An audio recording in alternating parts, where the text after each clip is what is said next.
Абайдың 15-ші қара сөзі. Ақылды кісі мен ақылсыз кісінің менің білуімше мен бір белгілі парқын көрдім. Әуелі пенде адам болып жаратылған соң дүниеде қызық көрмей жүре алмайды. Сол қызықты нәрсесін іздеген кезі өмірінің ең қызықты уақыты болып ойында қалады. Сонда есті адам орынды іске қызығып, құмарланып іздейді екен дағы, күнінде айтса құлақ, ойланса көңіл сүйсінетіндей болады екен. Оған бұл өткен өмірдің өкініші де жоқ болады екен. Есер кісі орнын таппай, не болса сол бір баянсыз, бағасыз нәрсеге қызығып, құмар болып, өмірінің қызықты қымбатты шағын ит қорлықпен өткізіп алады екен дағы, күнінде өкінгені пайда болмайды екен.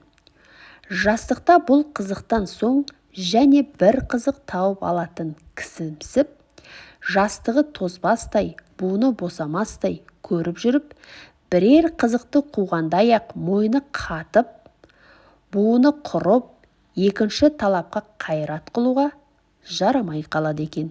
Үшінші, әрбір нәрсеге қызықпақтық ол өзі бойға құмарлық пайда қылатын нәрсе екен. Әрбір құмарлық өзіне бір дерт болады екен. Әртүрлі құмар болған нәрсеге жеткенде, яки әне-міне жетер-жетпес болып жүргенде бір түрлі мастық пайда болады екен.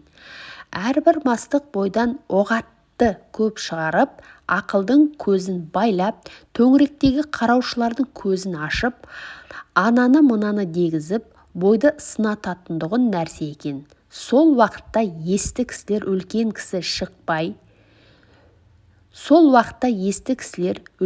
есі шықпай, ақылды қолдан жібермей, бойын сынатпай жүріп ізденеді екен. Есер кісілер ер тоқымын тастап, бүркі түсіп қалып, еттегі аттың құмауын жауып кетіп, екі көзі аспанда жынды кісіше шаба беруді біледі екен. Соны көрдім. Егер де есті кісілердің қатарынан болғың келсе, күнінде бір мәрте, болмаса жұмасында бір мәрте, ең болмаса айында бір өзіңнен өзің есеп ал.